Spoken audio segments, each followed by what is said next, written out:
Bom, Drica, então, seguindo a nossa conversa, né, a gente quer desdobrar um pouco mais a questão das condições de governamentalidade, no fundo, né? É disso que se trata. Quando a gente quer falar a questão real das condições reais de uma democracia direta, né? Quando a gente quer falar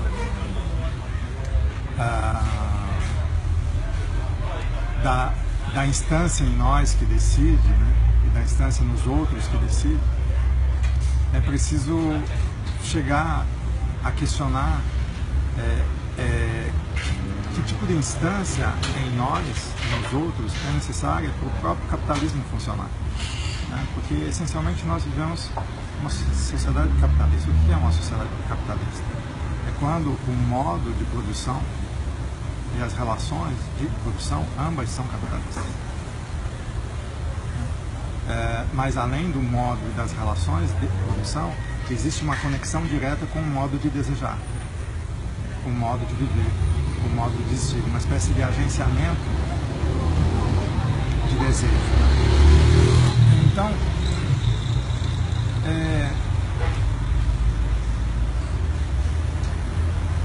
dá pra gente, de alguma maneira, às vezes ficar preocupados em desdobrar ou desenvolver desde as suas origens, o seu início, o seu desenvolvimento, a questão do sujeito, já partir diretamente do funcionamento do sujeito atual, né?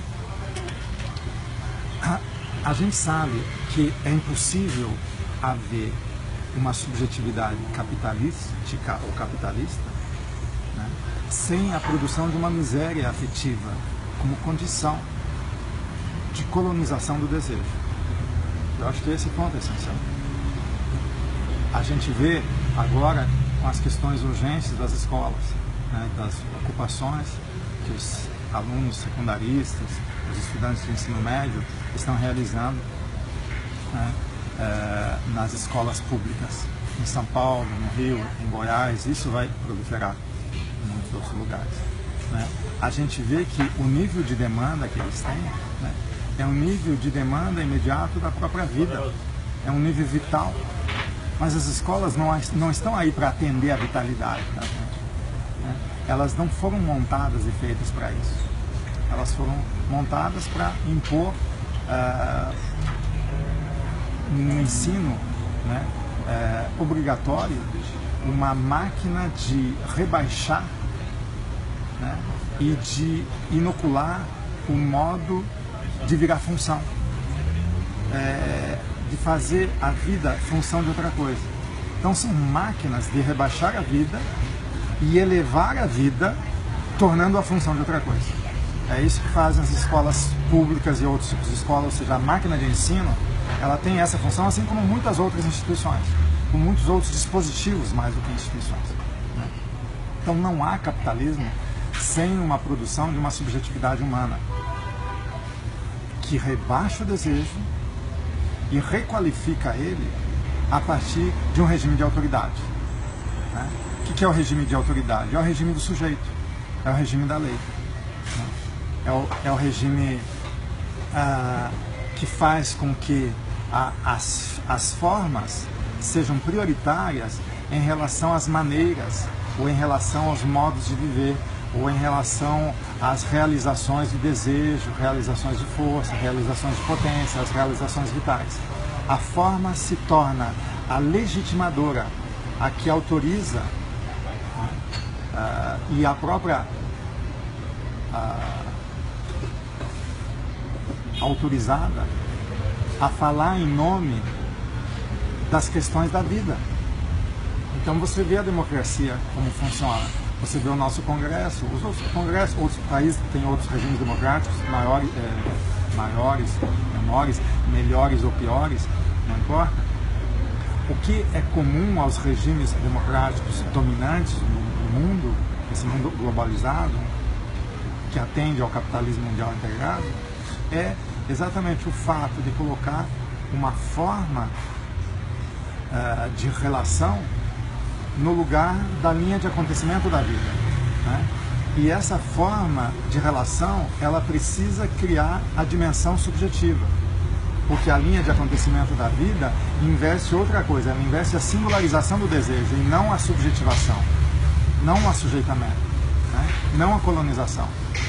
Mas não há axioma da axiomática capitalista que não invista na formalização subjetiva. Então eu acho que a questão do sujeito é fundamental e não dá para a gente discutir democracia sem a gente colocar em xeque o sujeito. Aqui temos um problema muito espinhoso, porque de várias correntes de esquerda e mesmo da psicanálise e de saberes ditos avançados que contemplam as diferenças, que são a favor da afirmação da vida, defendem o sujeito como instrumento de afirmação da vida, né? Então aqui realmente nós temos um problema. De que sujeito estamos falando?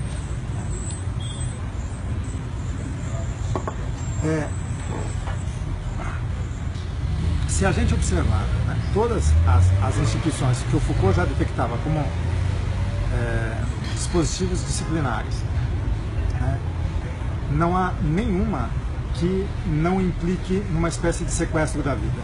A vida é sequestrada. De que forma? Antes a vida é rebaixada. Antes e ao mesmo tempo, né? Antes num sentido, mas na verdade não é no sentido cronológico, temporal. É uma anterioridade como que uma condição lógica, né? Você rebaixa a vida e em seguida você requalifica. A requalificação, né, você só existe, né? A requalificação é uma condição de existência, inclusive. E, além da condição de existência, é um certo jeito de existir, porque você pode existir como bem-sucedido, você pode existir como um trabalhador, como um empresário, como um advogado, como um juiz, você pode existir com uma função, com um rosto, com uma identidade, com uma autoridade, com aquilo que te autoriza, né, e ao mesmo tempo que te dá legitimidade para autorizar. Você, ao mesmo tempo que é autorizado, você vira uma dimensão autorizante. E os regimes democráticos nossos são pautados nisso, né?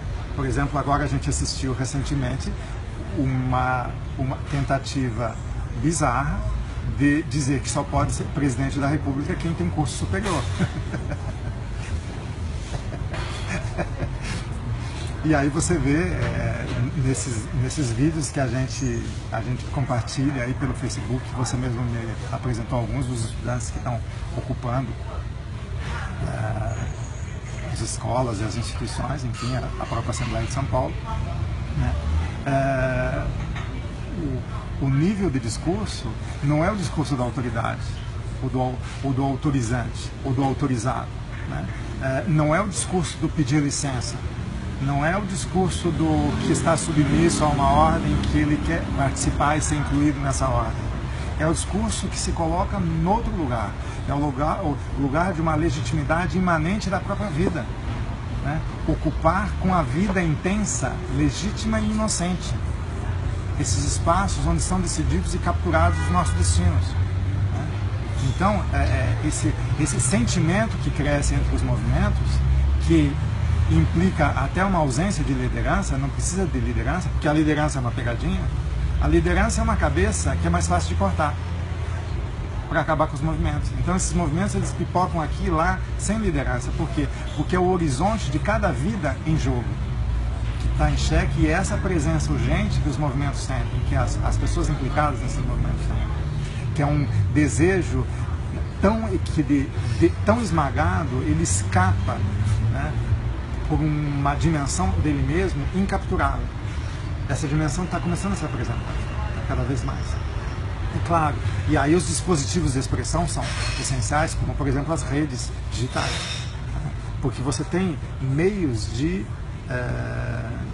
dar vazão, né, dar expressão àquela posição intensa de desejo que não tinha como encontrar uma saída ou um caminho.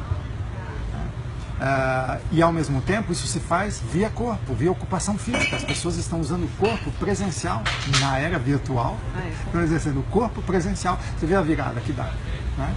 Porque agora o corpo reassume o seu papel mais autêntico nesse ponto de vista. Não há como você dizer uma coisa e fazer outra. Né? Ah, vocês vão fazer a CPI da merenda? Nós estamos aqui. Estamos aqui para... E aí, vai fazer?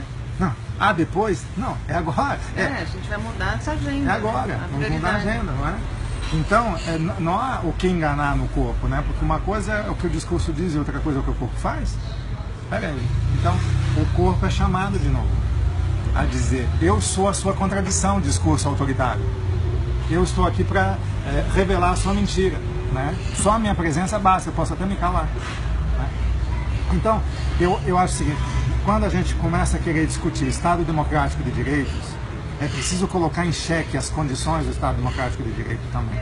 O Estado Democrático de Direito não garante o direito à vida, não, ainda que seja o menos pior dos Estados, que você pode até discutir, ele acolhe um pouco melhor as diversidades, mas ele está sempre com o Estado de polícia, com o seu braço principal. Na verdade, ele está... Não é o Estado de polícia que está a serviço do Estado de Direito. É o Estado de Direito que está a serviço do Estado de polícia. É por isso que é preciso questionar as condições do Estado de Direito. E da representatividade, ou da autoridade legitimada pelo voto. Por exemplo, você é legitimado, você é autorizado na medida em que o sujeito em você é bem constituído. Então, que você tem uma dimensão subjetiva que controla e organiza o seu corpo físico. Né? Você tem uma coordenação, um sistema sensório-motor muito bem resolvido, um corpo eficiente. Você acessa essa condição de autoridade, sobretudo quando você cria a condição moral em você. E qual é a condição moral? O domínio das suas paixões, o domínio do seu caos, né? Em nome de uma forma de responsabilidade que é a condição da razão de civilidade, a razão de relação social, a razão especulativa, a razão científica, os saberes estabelecidos, né? Qual é a forma da verdade? Então, como condição da própria verdade, você precisa criar uma condição moral que submete as paixões. Mas, junto com a submissão das paixões, não está sendo submetido exatamente às forças intensivas da vida? Mas esse é o rebaixamento que você fala? O rebaixamento é isso, em nome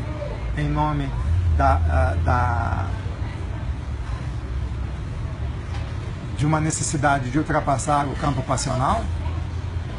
O que você está efetivamente jogando fora é o campo intensivo da vida. Porque obviamente que o campo passional é parcial. Né? Obviamente que a paixão ela tem que ser transmutada em ação. Até aí estamos de acordo. Né? Mas ela é jogada fora, ela é rebaixada de um jeito moral. É negado à paixão a própria matéria intensiva que pode transmutá-la em ação. Existe uma matéria intensiva sobre qualquer paixão. Então esse tratamento que é dado para constituir e estruturar um sujeito em nós é um modo de se colonizar o desejo. Quer dizer, é uma das maneiras de se dizer que o nosso desejo é colonizado. Então a gente se joga fora naquilo que a gente tem de mais interessante, até mais estranho, até mais perigoso, mas também é mais rico. A gente joga isso fora em nome da segurança e de uma liberdade vigiada, sem a qual não há relação civilizatória, sem a qual não há um regime democrático, sem a qual não há paz, não há desenvolvimento. Então a gente usa uma série de valores aparentemente positivos, como paz, desenvolvimento, civilidade, convivência racional,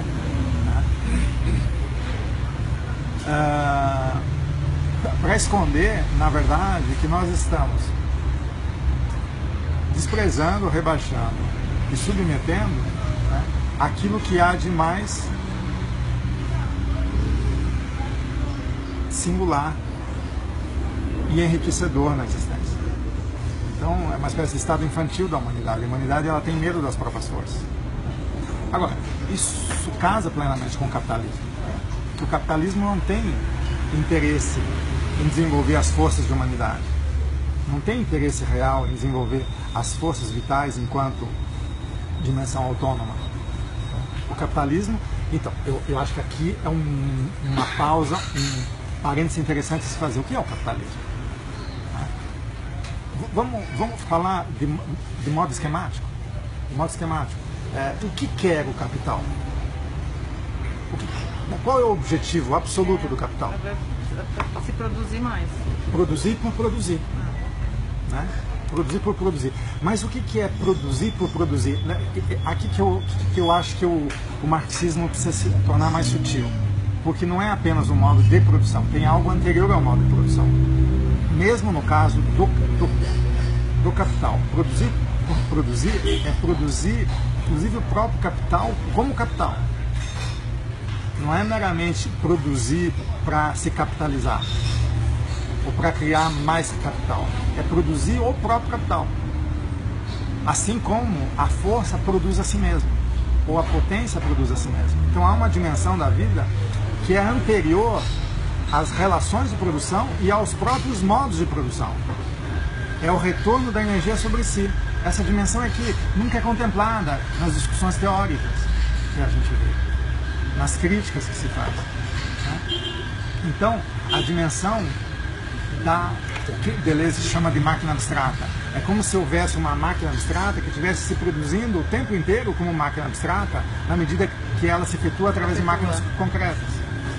Ela se produz enquanto virtualidade. Então há uma dimensão que nunca para de acontecer. Ela coexiste com qualquer dimensão existencial concreta, que é essa dimensão virtual abstrata. E que ela se fabrica a si mesma. Então o capital tem também essa dimensão de fabricação de si mesmo. Então, posto isso, você diz assim, o capital, o objetivo dele, qual é o objetivo absoluto dele? É produzir por produzir. E aí a gente sabe que não é apenas produzir o produto, produzir a distribuição desse produto, produzir a troca e produzir o consumo. É produzir a própria produção de si mesmo.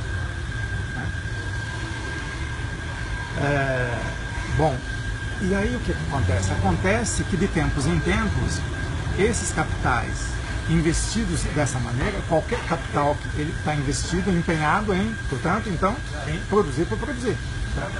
Está empenhado nisso. Mas ele tem uma finalidade direta sempre. No produzir, o produzir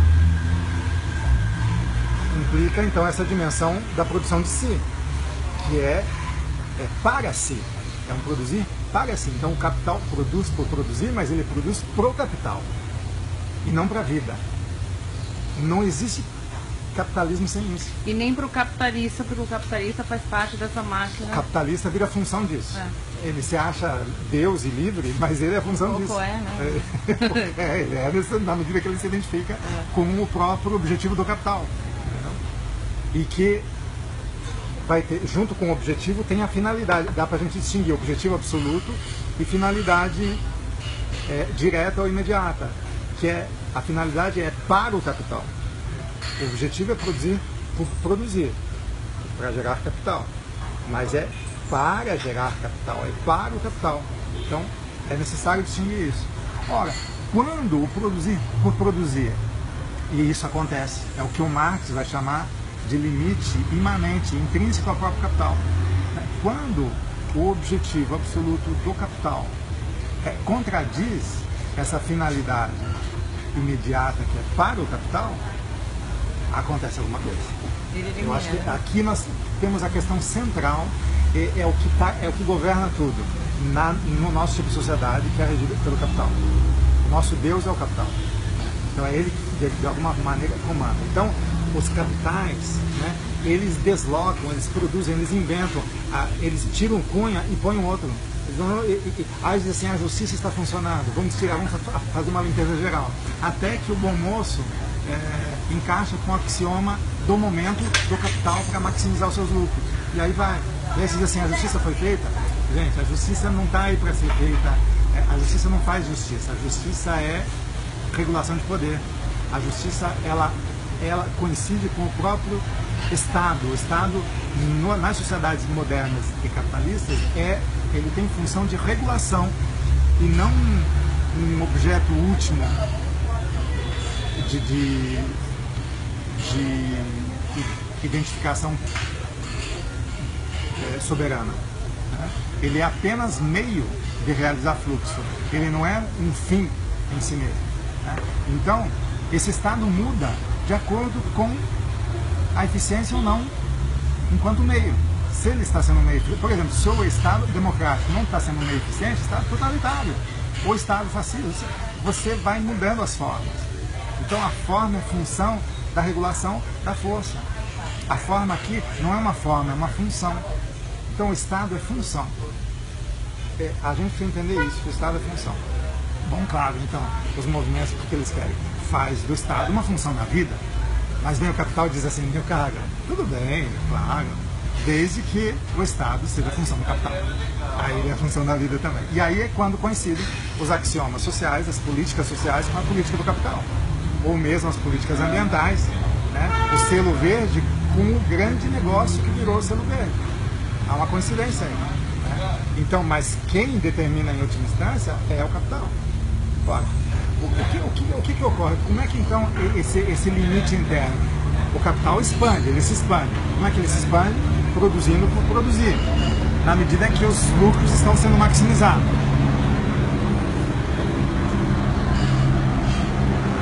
Deixa eu passar esse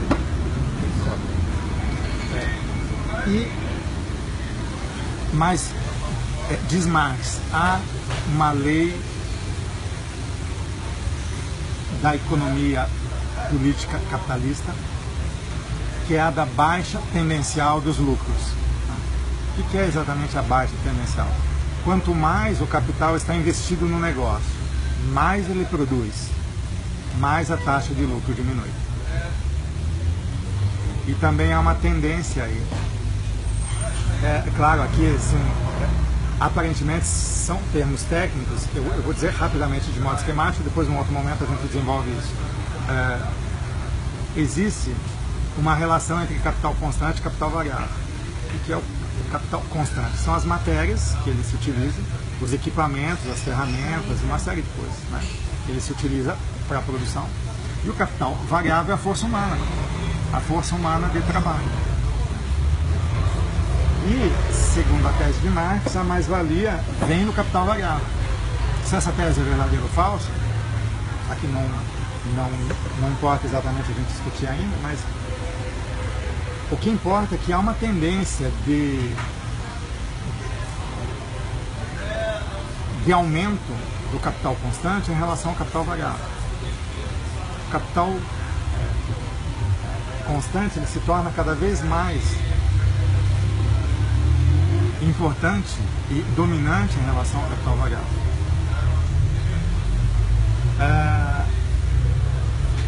E nessa mesma medida, inclusive aqui tem uma outra questão que a gente precisa discutir, que é a mudança dos dois modos de captura atuais.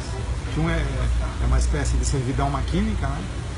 Nós somos peças da máquina, e outro é uma espécie de assujeitamento, que é o regime subjetivo. Aumenta o nosso servilismo, a nossa servidão. A gente se torna peça da máquina mais do que sujeito que se utiliza dos meios disponíveis. Então, mais do que o assujeitamento, o servilismo ganha. Aqui a dimensão é nossa. E aí,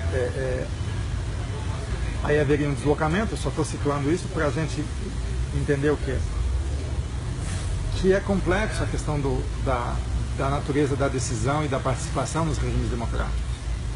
Porque existe uma produção desejante em nós como peça da máquina.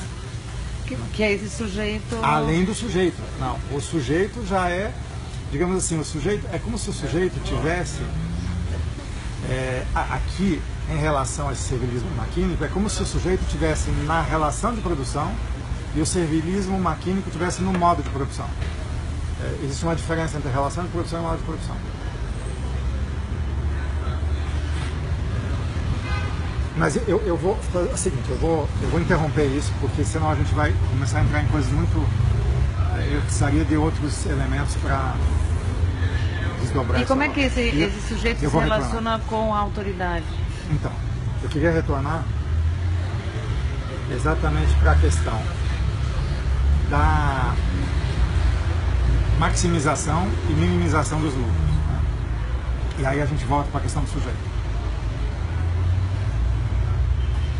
Se você quiser interromper e refazer, você que sabe. Se você quer, não, vamos seguindo do jeito que está, né? Então, olha só.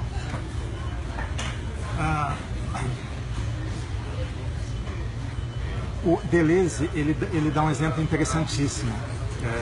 Ainda no final da década de 70, início da década de 80, com o problema do álcool brasileiro. O Nordeste brasileiro foi ocupado, não é nem ele que dá, é um autor que escreveu uma obra sobre isso, mas ele cita, foi ocupado com a cana-de-açúcar. Então tem muito capital investido ali, né? E uma propriedade fundiária é totalmente a serviço do capital açucareiro. E tem uma hora que os preços no mercado mundial começam a cair. A ponto tal que isso se torna meio irreversível. Você vê que você não vai mais maximizar o lucro ali. O capital investido ali, ele chega numa retração tal que ele começa a se asfixiar. E o que ele faz? Ele próprio destrói o objeto do seu investimento. Ele deprecia, né, aquele campo de investimento. Num certo momento começa a se ter a ideia de extrair álcool da cana. E álcool como combustível para a indústria automobilística. E aí os motores aguentam uma certa mistura, 10, 12, 14%, sem ser convertidos, sem ser necessário mudar o motor. É apenas uma adaptação leve da indústria. Mas, na medida que tem, claro, uma relação complexa com o petróleo e outras forças do capital em curso, você tem a condição de se deslocar da indústria agrícola para a indústria automotiva e criar todo um outro tipo de motor, um outro tipo de automóvel. Há um deslocamento de investimento do capital que se desenvolve desde o início com a tendência a ter o máximo de lucros. Então ele destrói, ele deprecia todo o velho investimento, mas ao invés, por exemplo, daquela terra que virou uma monocultura e que acabou com a pluralidade de culturas no Nordeste, né, que deixou muitas comunidades e povos na miséria, passando fome. Ao invés de voltar para um nível anterior, né, a flecha não volta, ela vai sempre avançando. O que ocorre? Tem muitos interesses de capital industrial ali investidos, e eles não vão deixar uma revolução no sentido de que atende à vida se implantar. Eles vão investir nessa indústria automobilística e que expande ainda mais a monocultura da cana, e agora maximizando os lucros. Então o que eu quero dizer especificamente com isso? Algo muito simples, algo muito esquemático. Assim, quando o capital não está se efetuando mais suficientemente em prol de si mesmo, ou seja, quando a sua finalidade está entrando em contradição com o seu objetivo, ou seja, quando produzir por produzir não atende mais ao próprio capital, ele destitui o objeto de produção, ele deprecia e instaura um novo meio, um novo ambiente, uma nova matéria, um novo investimento. E aí o que ele faz? O limite era interno dele, ele expandiu o limite, ele deslocou o limite. Entendeu? Então o capital fica deslocando os limites. Antes dele se saturar e acabar e morrer, ele fica deslocando os limites. Ele inventa outros e vai deslocando, e vai se expandindo. Então ele não morre de contradição. Lamento muito dizer isso aos marxistas, mas ele não morre desse tipo de contradição, pelo menos dessa contradição. Marx viu isso muito bem. Marx viu isso muito bem. Então, mas acontecem coisas interessantíssimas aí. Essa zona é uma zona de instabilidade, é uma zona claudicante do capital. É a zona onde os movimentos têm chance de se emplacar, de criar muitas variações. Porque, por exemplo, esse medo do capitalismo é que vai instaurar, né, a automação e um novo regime de trabalho precário, trabalho itinerante, trabalho...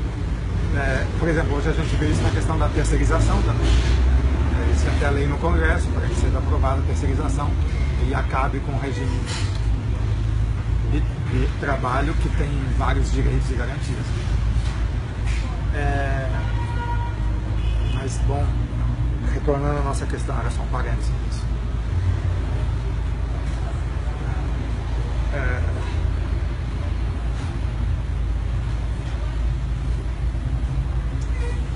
Isso era para sinalizar o quê? Nós estamos vivendo hoje, no Brasil, uma situação parecida. As empresas, os canais de efetuação do próprio capital, que tem esse objetivo de produzir a finalidade de que a produção se reconverta em capital, o modo de apropriação é a apropriação do capital, as relações de produção, que no fundo são as relações de apropriação, a maneira que se apropria da energia e da riqueza, é a maneira capitalista.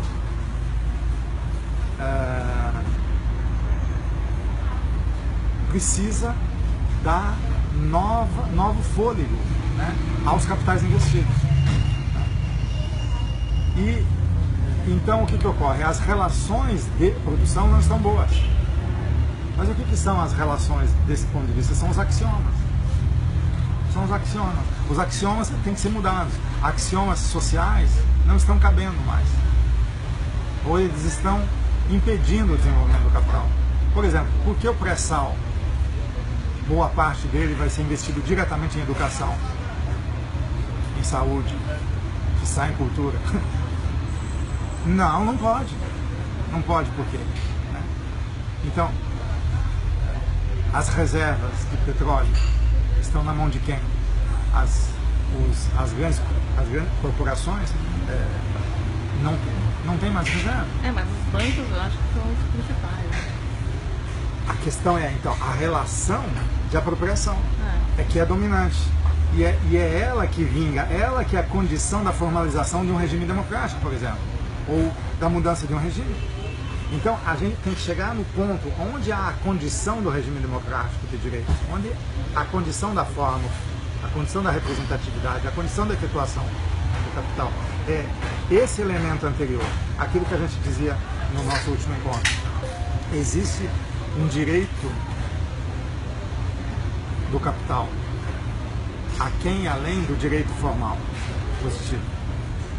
E esse direito do capital é como aquilo que o Deleuze chama de superfície de estratificação.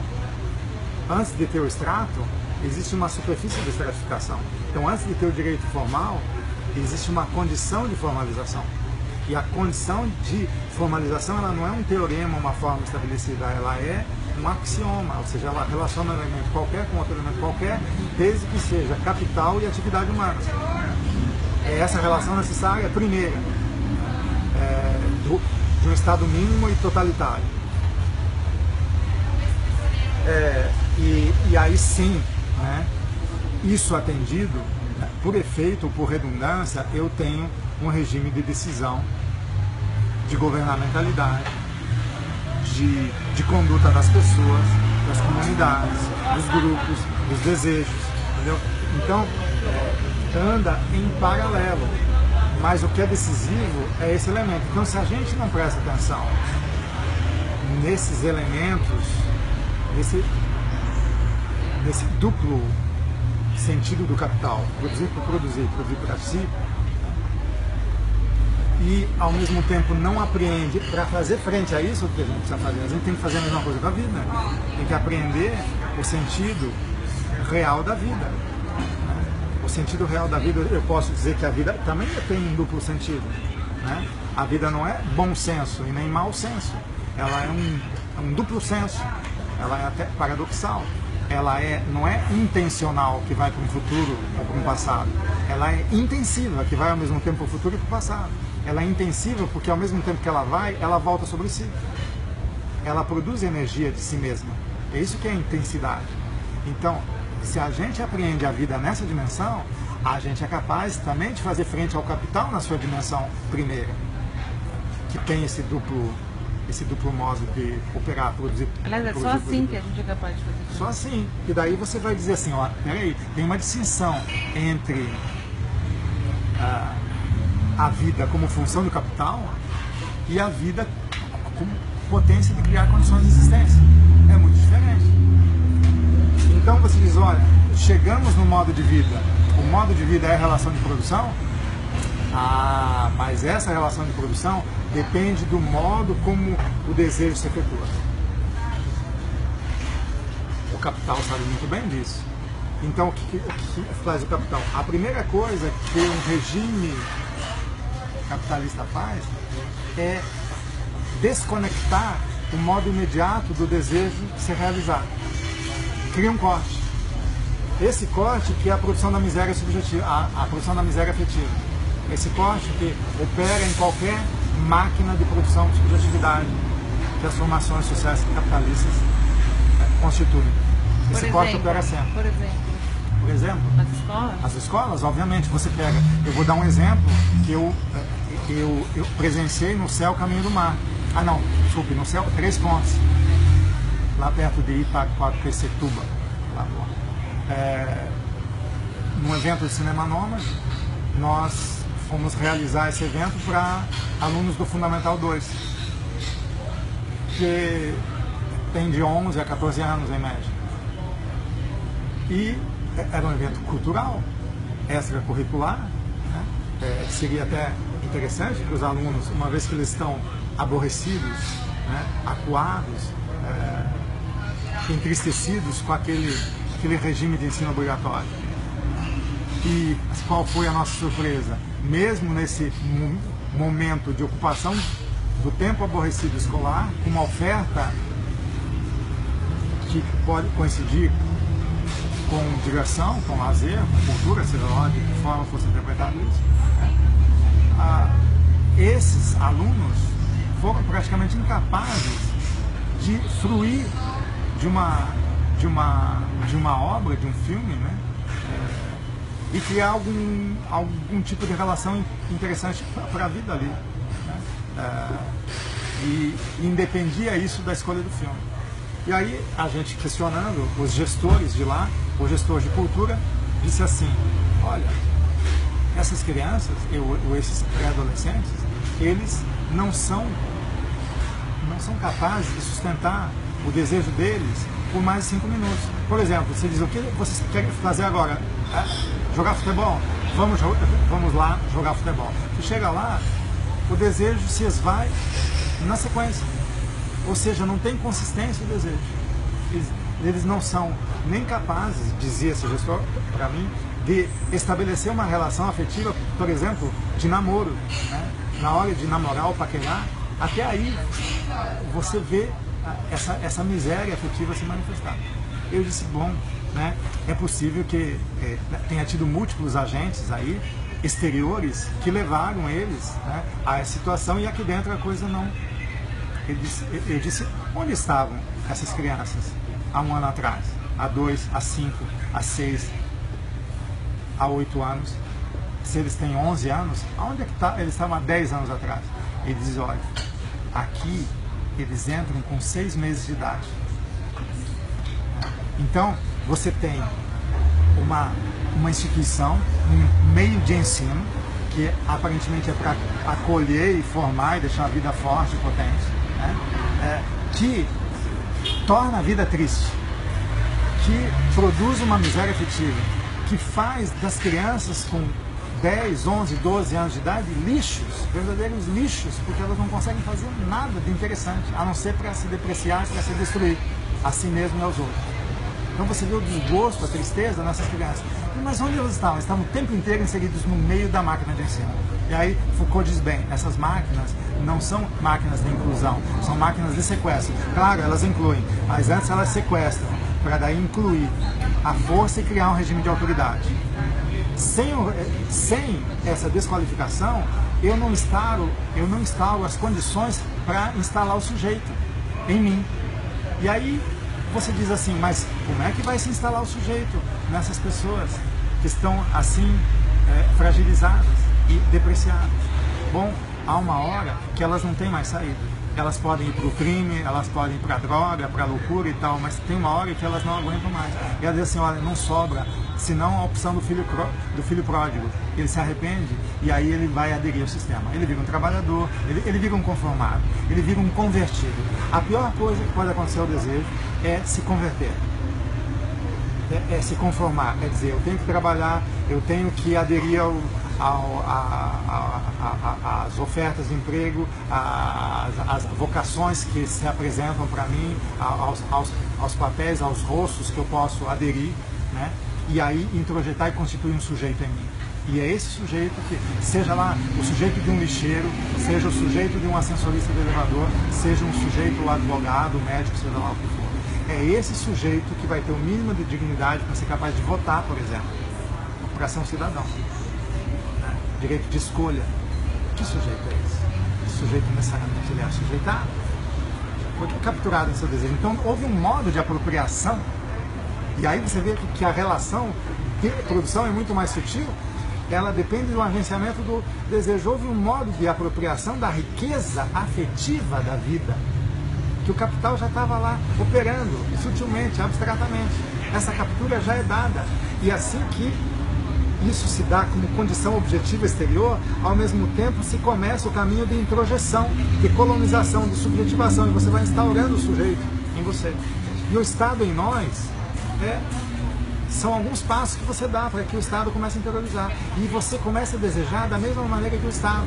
Você começa a comparar as coisas, você quer se apropriar, estocar, você não tem mais interesse pelas relações. Mas a vida, na sua origem, não é conexão e puro interesse em relação? É puro acontecimento? Mas aí você começa a perder interesse por esse tipo de vida.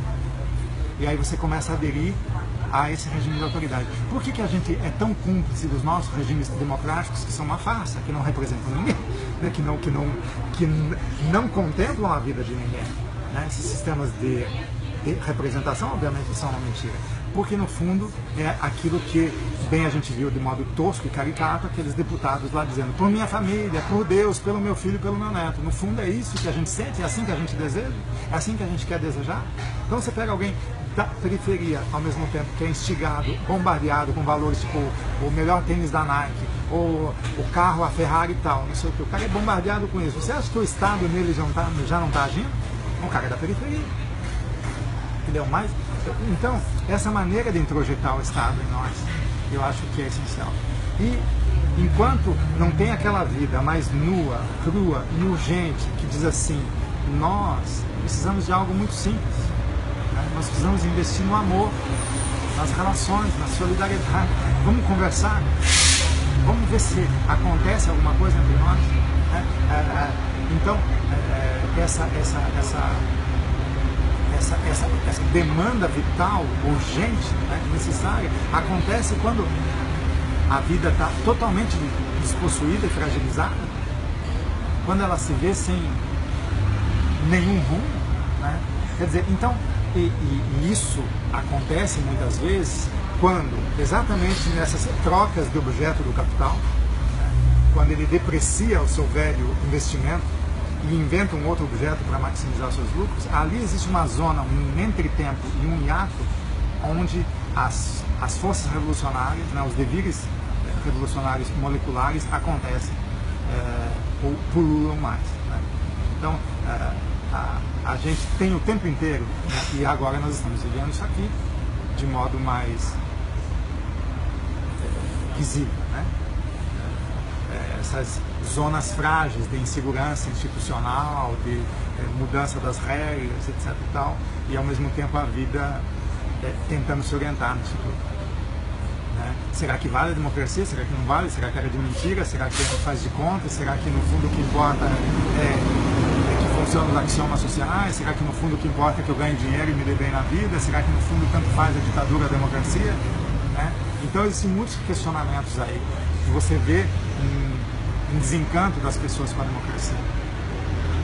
E muitas pessoas com a chamada democracia. Porque o que é a democracia? De novo a gente precisa entrar nessas questões. O que é efetivamente a democracia? Mas aí o que é essencial então a gente pensar é que para haver a estruturação subjetiva em nós, esse eu, esse sujeito, que vai ser confundido com o sujeito de interesse. E que o sujeito de interesse vai ser tanto mais legítimo quanto o sujeito de direito, na medida em que ele se subjetivar desta forma, né? Com um sentimento de apropriação, né? E com uma maneira de comparação.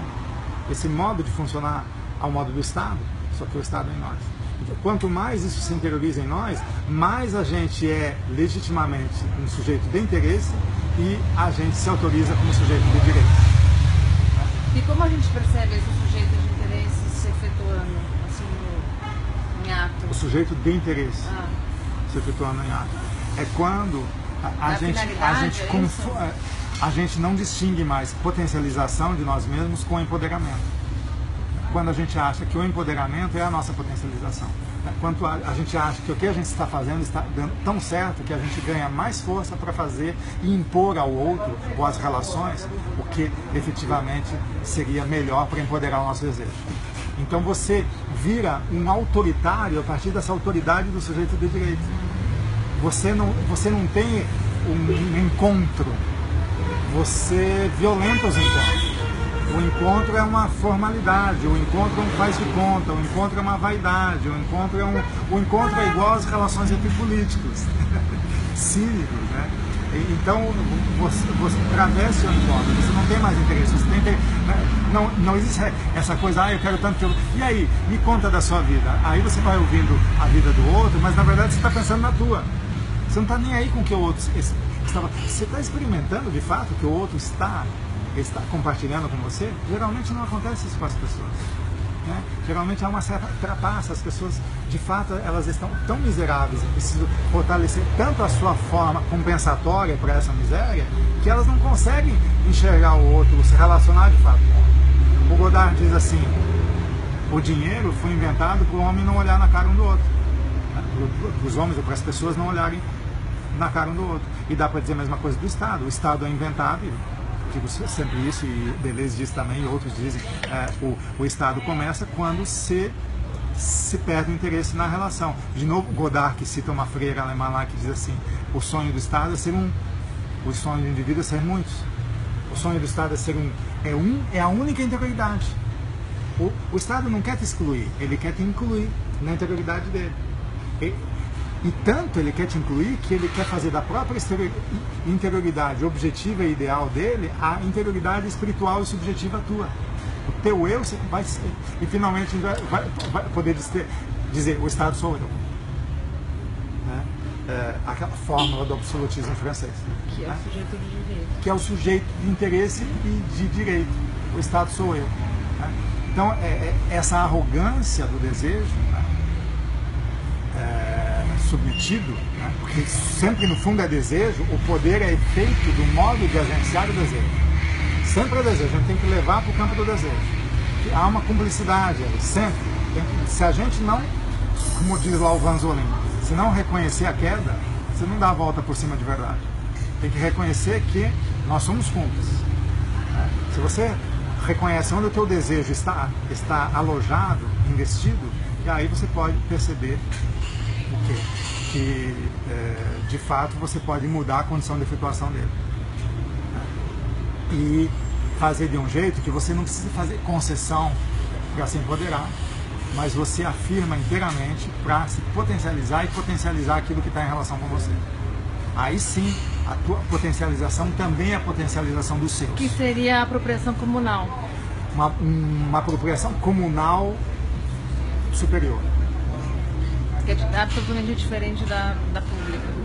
Da pública, da privada, e mesmo de uma apropriação comunal primitiva. Não é a volta aos primitivos. Há um modo superior de apropriação comunal, né?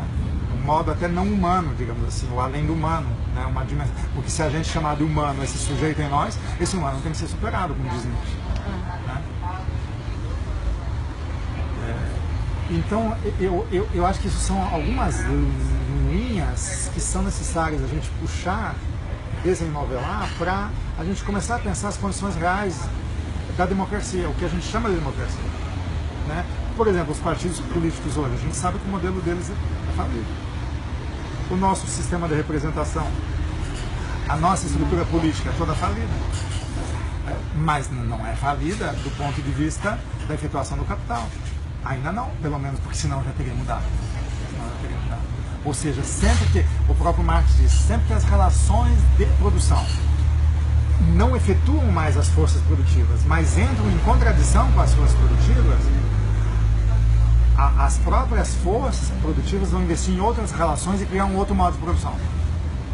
Então há uma revolução, há uma transformação. Então, se essas estruturas arcaicas não estivessem atendendo ao capitalismo mais moderno e contemporâneo, elas não estariam aí. Então não adianta a gente só dizer que é tosco ver um Cunha, ver aquele congresso que dá vergonha. É tosco e é ultramoderno. Isso que é mais chocante, num certo sentido. Bom, não sei se é chocante ou não. Eu sei que é necessário a gente enfrentar isso. A gente tem que deixar de investir na colonização do nosso desejo. Eu acho que esse é o ponto essencial. E aí o exemplo desses jovens, né, é fantástico, porque o que eles têm? Eles não têm nada. E, no entanto, eles têm tudo, na medida em que eles permitem que a presença mais imediata do seu desejo se apresente na relação direta com você. E isso é tudo, não precisamos de mais nada. Né? E aí você cria a civilidade, você cria as relações de sociabilidade mais potencializadoras da vida. Né? E aí você é capaz de fazer o quê? Um outro tipo de organização para os movimentos. Nós não precisamos reinventar. Por exemplo, existem as tentativas da rede, do Raízes, sei lá o quê. Tem várias tentativas. Você tem na Espanha o Podemos, você tem... nós precisamos reinventar, mas não do ponto de vista da autoridade, da centralização, do modo de escolha e aqui está o ponto essencial, o modo de escolha implica uma relação de produção, ou melhor, uma relação de apropriação, uma relação de captura. O modo de escolha, ele é tão sutil que ele é, na verdade, aquilo que o capital tem de mais fino, né? Que é a maneira de canalizar a produção da riqueza. Você vai escolher, mas vai escolher do meu jeito. Sem o que eu não me capitalizo mais e mais. Então, essa capitalização do capital, ela é condição. Agora, então, nós vamos fazer assim com os nossos movimentos, assim que a gente vai se organizar ainda, quer dizer, qual é a maneira da gente capitalizar? Capitalizar o quê? A energia humana, a energia vital, a energia desejante, pulsante, intensiva, em ato, né? Essa energia, ela tem que ser distribuída de modo comunal, né? E apropriada de modo singular, né? E quanto mais ela se singulariza, mais ela contribui para o comum e mais ela se potencializa singularmente. Olha, aqui você ultrapassa a dicotomia entre indivíduo e coletivo, ou entre classes, antagonismos de classes, né? Porque a vida é intensa que está em jogo. E a vida intensa, ela é incomparável. Você já começa a se apropriar, né, não ao modo público ou ao modo privado. Você não precisa mais se comparar para canalizar de modo monopolista a riqueza. Ou de modo egoísta, se quiser, do ponto de vista do sujeito. Não precisa mais fazer isso. Né?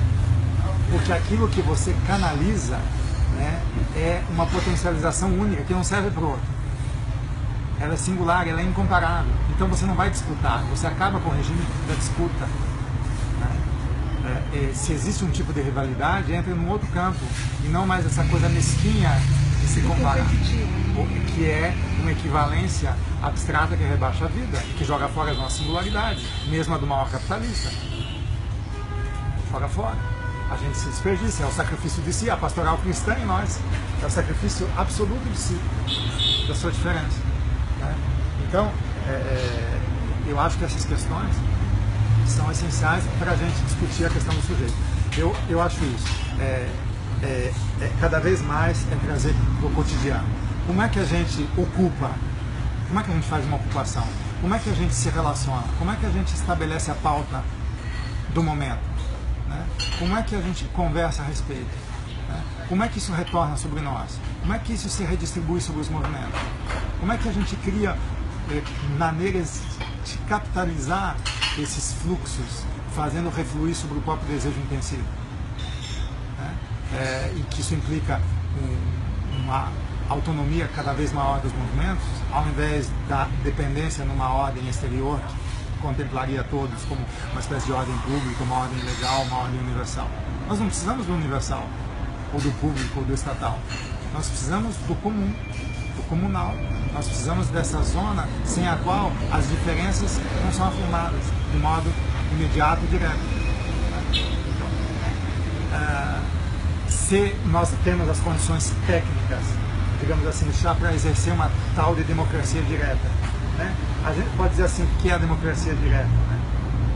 Mas na verdade quem está se apresentando ali para dizer eu sou livre para escolher? Né? Qual é a natureza dessa escolha? Onde é que está o nível de escolha? Né? E esse quem é um sujeito ainda? Enquanto for um sujeito, essa democracia segue sendo um modo de assujeitar o desejo. Segue sendo um modo conformista de existir. Segue sendo uma crença na falta na existência.